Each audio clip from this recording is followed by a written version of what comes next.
Então, vamos relembrar um pouquinho.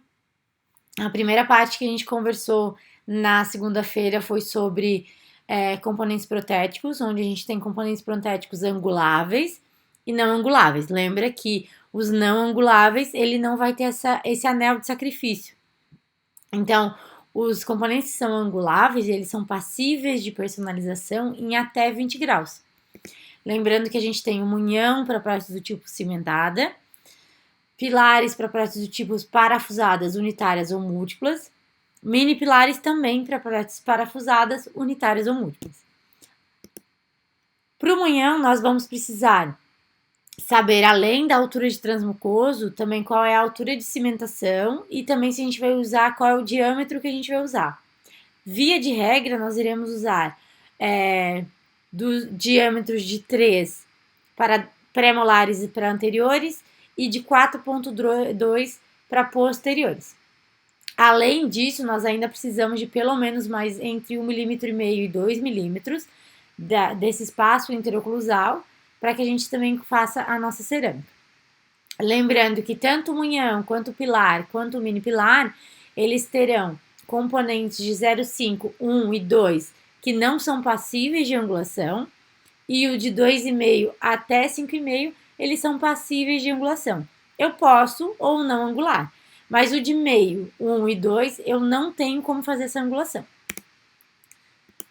O pilar, ele vai ser para próteses parafusadas, unitárias ou múltiplas. A altura do componente agora é 3,2, então eu tenho que escolher. Eu não preciso escolher a altura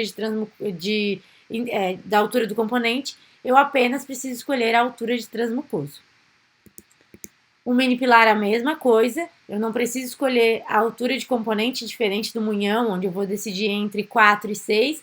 Aqui, esse tamanho, ele é sempre o mesmo. Eu só vou precisar escolher a altura de transmucoso.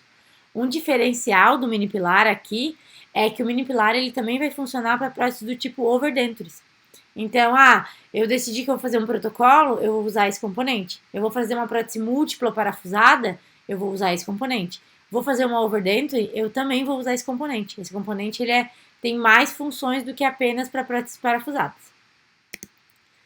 E aí, beleza, então como é que eu vou escolher esse componente, né? Eu já sei que a gente tem próteses não anguláveis, componentes não anguláveis, intermediários não anguláveis, que eles vão ser o 0,5, 1 e o 2, e os passíveis de angulação, que é 5,5, 4,5, 3,5 e 2,5.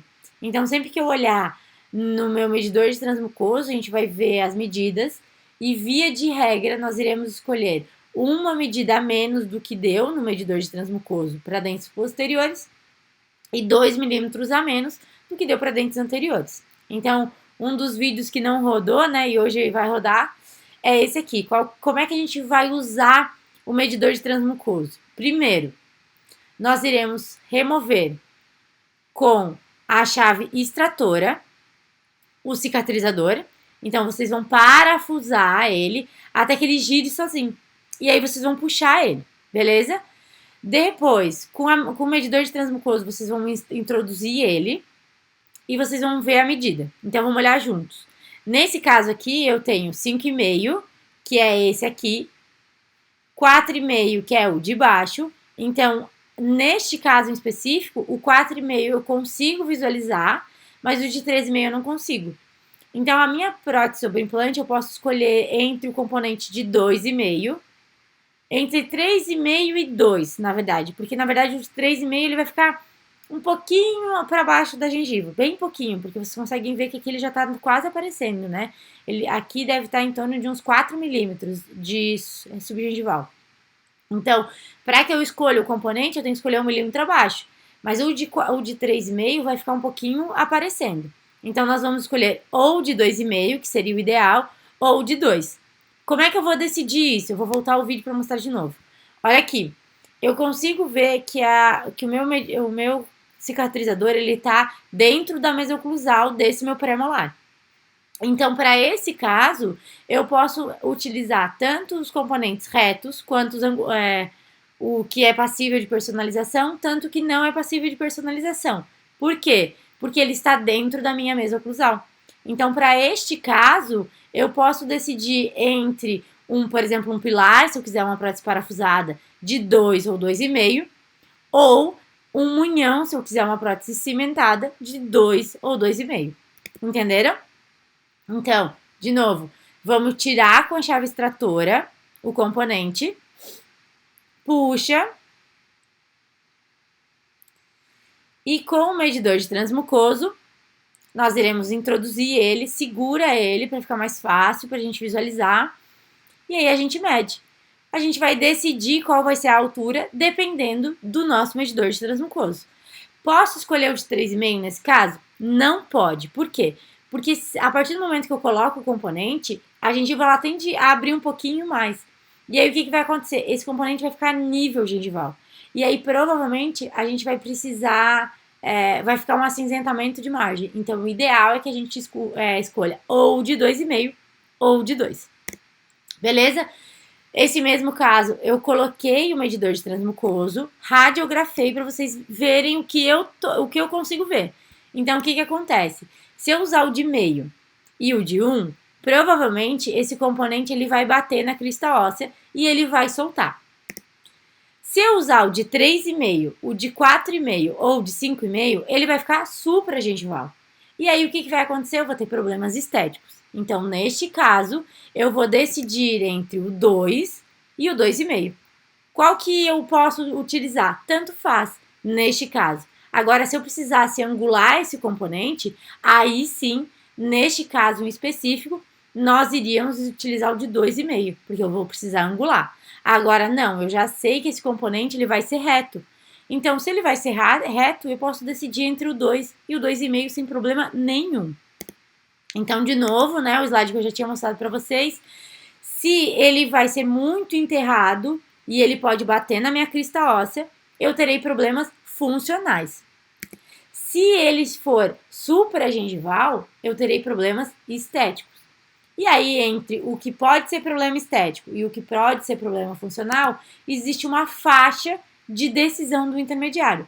E essa é a parte mais difícil de decidir, porque a gente precisa ter um pouco de conhecimento, né? Então, a gente tem que... Não existe uma regra, não é, por exemplo, igual o implante que a gente vai medir, e aí a gente vai escolher. Aqui eu tenho uma margem de escolha. Eu posso escolher o de 2,5, às vezes eu posso escolher o 3,5, às vezes eu tenho que escolher o de 2,5 porque eu preciso angular. Então, não existe uma regra 100%. Eu posso ir decidindo o tipo de componente. Beleza? Então, essa é o primeiro vídeo que não passou. Eu vou fazer isso fragmentado para que fique mais fácil para vocês. Então, como que eu vou escolher a medida de transmucoso? Inicialmente, então como que eu gosto de fazer, né? Inicialmente, nós iremos medir a altura de transmucoso e depois decidir se a gente vai angular ele ou não. Lembra que eu falei para vocês que a partir do momento que a gente angula o componente, vou voltar aqui o slide para vocês verem. O componente aqui, ó, ele acaba que ele aumenta o tamanho da parte maior, né? Da altura maior, ela vai ficar um pouquinho maior. Se essa angulação for muita, às vezes a gente tem que escolher um componente menor. Neste caso em específico que eu mostrei para vocês, não daria para, se eu angulasse, eu não poderia escolher um menor, porque o menor já seria o de 2. Então, uma dica que eu sempre dou é, se for para enterrar, enterre um pouquinho a mais, porque eu tenho componentes que eu consigo trabalhar sem problema nenhum. Agora, a partir do momento que eu não tenho a altura de transmucoso para inclinar esse componente, eu já vou ter prejuízos estéticos. Beleza? Então, o primeiro vídeo era esse e já vou fazer uma outra aula para vocês.